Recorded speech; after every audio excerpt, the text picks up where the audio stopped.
Hello guys, and welcome back again to another WordPress tutorial.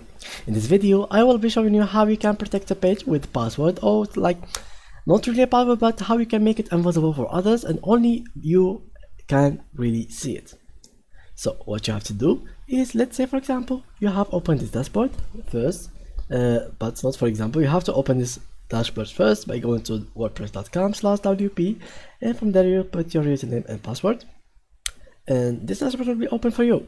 Now let's visit our website and let's see what pages do we have. Okay, we have this page which is called payments, blog, media and text.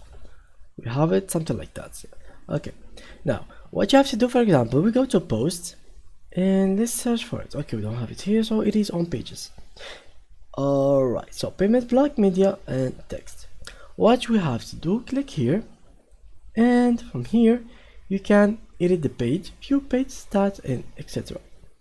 What you have to do is add this blog to the draft blog. How you can actually add it to a draft? You can just click on it, edit, and from here you will see the option of drafts at the top of this page.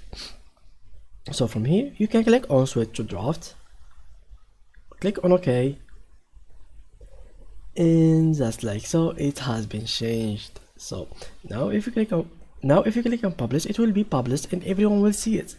But as long as it is at the draft option, no one else but you can actually see it. Of course you will be able to see the link in here, so if you copy it or we try to open it, let's open it, we will be able to see it because we have the right and we are the admin of this page, of this website. But other people will not have zero access to this page and will not be able even to see it in this menu in here. So as you can see, it is already not visible for me in this menu. So yeah guys, that's how you can actually protect the page in WordPress. So thank you guys for watching and see you in the next tutorial. Bye bye.